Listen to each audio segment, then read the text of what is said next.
1839 and stuff like that. It's like Nixa was a thing that long ago. Like, that's crazy. But yeah, it's cool to see.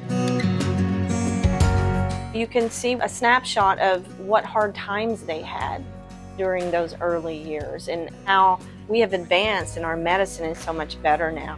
We were looking at cemetery and like the headstones from the 18 and 1900s to see how long people lived and what like their gender was, to see like the difference between how long men and women lived. So some of them were kind of eroded, and so like we had to go and look them up on our Chromebooks and find like the database and figure out what their actual like name was and the years and stuff like that.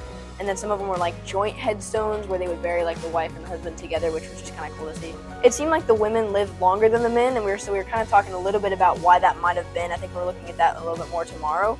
But we were talking about how like women were the ones like kind of stayed home and had like the safer jobs, and so they tend to live like twice as long as the men did sometimes. Looking at all these demographics and looking at, you know, survivorship, you can touch on that and realize just how lucky you are to live in this day and age. It was a hard life, you know, pre-1900 and what was going on during that time period. And even in Nixa, it's hard for these kids to realize that Nixa has been here for quite a while. There were still people living here prior to the incorporation of the city of Nixa. It makes me think about like, even though that it's here, like the things that were going on, and like it's weird to think about the fact that like Nixa was that different back then. People that were born in like 1903 that were still living in like 2007, 2010, which I found crazy that someone can live that long.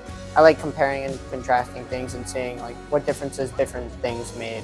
It's kind of interesting. It's kind of a little grim. Some of the death dates and birth dates year-wise were the same. I was not expecting the atmosphere.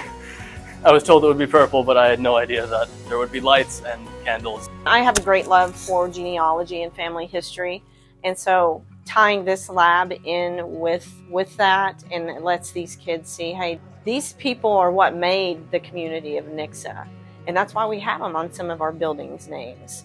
And, you know, some of the kids have seen some of their family names. And so it kind of jogs their interest in history. And so we can pull another subject area into it.